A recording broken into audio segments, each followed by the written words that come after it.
حامد خان مشرقی ہمارے ساتھ موجود ہیں، ماہر بین الاقوامی امور۔ سر بہت شکریہ آپ کے وقت کا۔ سر ایک بار پھر ڈونلڈ ٹرمپ کی ٹیم پاکستان پہنچ رہی ہے، کس طرح سے دیکھتے ہیں آپ سیکنڈ راؤنڈ کو؟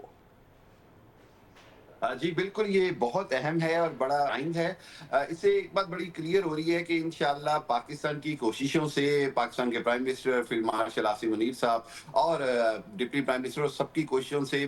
پاکستان انشاءاللہ امریکہ اور ایران کے درمیان کوئی معاہدہ کرانے کے قریب پہنچ چکا ہے، اور اس میں بہت کبھی امید ہے۔ لیکن بدقسمتی سے صرف ایک دو چیزیں جو ہیں وہ رکاوٹیں نظر آ رہی ہیں، وہ بھی ڈسکس کرنا بڑی ضروری ہے۔ ایک تو یہ کہ پریزیڈنٹ ٹرمپ کی جانب سے معاہدے کی یا مذاکرات کی خوشخبری سنائی جاتی ہے، اور دوسری طرف سے اسی طرح پاور پلانٹس کو اڑا دینے کی دھمکی، اسی طرح ایران کے اوپر بمباری دوبارہ شروع کر دینے کی دھمکی، اور ایک جانب خود دنیا بھی جانتی ہے، اور سب سے اہم بات یہ ہے کہ اسرائیل جو ہے وہ اس سے اتنا خوش نہیں ہوگا، اس لیے ہم سب کو اس کے سپوائلر فیکٹر کی طرف سے بھی محتاط رہنا ہوگا، اور اس کا جو انفلوئنس ہے اس کے دیکھنا ہوگا کہ اس کو تمام جو مذاکرات کار ہیں وہ اس کے کسی بھی حالت میں انفلوئنس میں نہ آئیں۔ ایک چیز اور بڑی امپورٹنٹ ہے، وہ یہ کہ ایران کے اندر بھی آپ دیکھیے کہ جہاں آبنائے ہرمز کھلی پھر اگلے دن بند کر دی گئی، کیونکہ انہوں نے کہا کہ امریکہ نے بلاکیڈ ختم نہیں کیا، اور اس کے نتیجے میں ایک چیز بڑی اہم ہے، وہ یہ کہ خود پاسداران انقلاب اور جو تھوڑی ماڈریٹ لیڈرشپ ہے اس کے درمیان بھی کہیں نہ کہیں اختلاف ہے معاہدے کے حوالے سے، اور اسی کو پرائم منسٹر شہباز شریف اور فیلڈ مارشل عاصم منیر جو ہیں وہ اس کو بھی کور کرنا چاہ رہے ہیں، اس اختلاف کو بھی ختم کرنا چاہ رہے ہیں، کیونکہ یہ ایک تاثر ہے کہ باقر کالیباف اور خامنائی صاحب، جو مجتبیٰ خامنائی جو ہیں، یہ قریب بھی ہیں اور یہ سمجھتے ہیں کہ امریکہ کی تمام شرائط مان کر کسی بھی حالت میں جنگ بندی ممکن نہیں ہے، جبکہ دوسری طرف مسعود پزشکیان جو صدر ہیں اور جو باقر عباس عراقچی ہیں وزیر خارجہ، وہ یہ سمجھتے ہیں کہ کسی بھی حالت میں اس وقت معاہدہ کر کے امن کے لیے راستہ نکالنا بہت ضروری ہے۔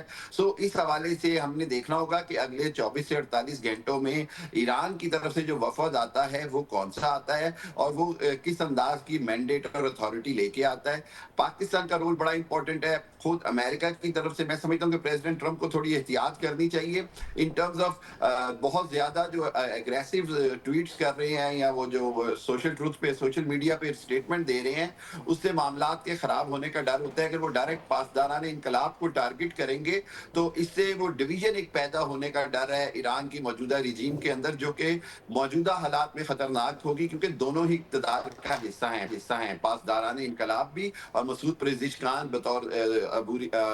جمہوری صدر کے۔ صورتحال جو ہے وہ خوش آئند ہے، مذاکرات جو ہیں وہ ہوں گے، کامیابی کی طرف بڑھ رہے ہیں، کبھی امکان ہے کہ انشاءاللہ کوئی نہ کوئی بہتر معاہدہ ہو جائے گا۔ معاملہ صرف دو ہی جگہ پر اڑا ہوا ہے، یورینیم کی افزودگی کے حوالے سے اور آبنائے ہرمز کے کنٹرول کے حوالے سے۔ دیکھنا ہوگا دونوں اس میں کتنی لچک دکھاتے ہیں، سب سے امپورٹنٹ فیکٹر یہی ہے۔ حامد صاحب یہ بتائیے کہ دونوں ممالک کی جانب سے فرسٹ راؤنڈ کے بعد کلیئر کٹ سٹیٹمنٹ دے دی گئی، اور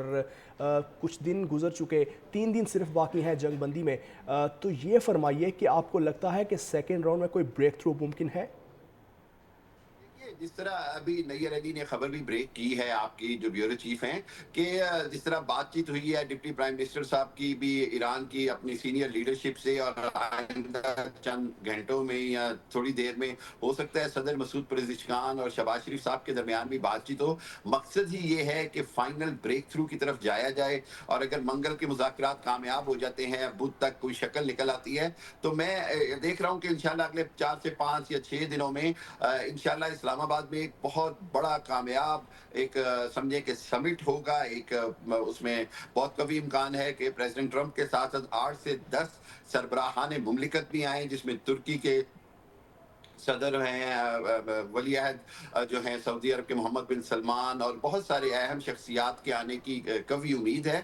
بنیادی طور پر بریک تھرو کی امید بہت ہے، لیکن چونکہ ایک ایسا سینسیٹیو معاملہ ہے جہاں پر کسی بھی لمحے کچھ بھی ہو سکتا ہے، تو اس حوالے سے ہمیں بہت زیادہ جس کو کہتے ہیں 100% شیور نہیں ہونا چاہیے۔ پاکستان کی کوششیں جاری ہیں، پاکستان کی طرف سے مکمل طور پر ایک جس کو کہتے ہیں کہ ایفرٹس جاری ہیں۔ ابھی دیکھیے اگر